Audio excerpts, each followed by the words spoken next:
అబ్బాయి మరియు తప్పిపోయిన కుక్క. ఒక మధ్యాహ్నం అర్జున్ అనే అబ్బాయి పాఠశాల నుంచి ఇంటికి నడుచుకుంటూ వెళ్తున్నాడు. పార్క్ దగ్గర్నుంచి ఒక మృదువైన ఏడుపు శబ్దం వినిపించింది. ఆ శబ్దాన్ని అనుసరించి వెళ్ళగా ఒక బెంచ్ కింద చిన్న కుక్క కూర్చొని ఉండటం కనిపించింది.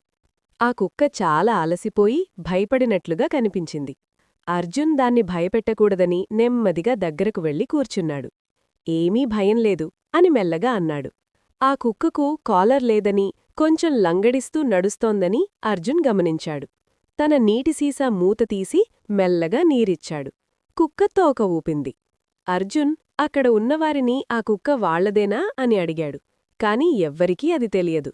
అప్పుడతను స్థానిక జంతు సహాయకుడికి ఫోన్ చేసి సహాయం వచ్చేవరకు కుక్కతోనే ఉన్నాడు. తరువాతి రోజు అర్జున్ ఆశ్రయ కేంద్రాన్ని సందర్శించాడు. ఆ కుక్క ఆరోగ్యంగా ఉండి ఆనందంగా అతనివైపు పరిగెత్తుకొచ్చింది. కొద్దికాలానికి షెల్టర్ వారు ఆ కుక్క యజమానిని కనుగొన్నారు. అర్జున్ ఇంటికి నడుచుకుంటూ వెళ్తూ చిరునవ్వు నవ్వాడు.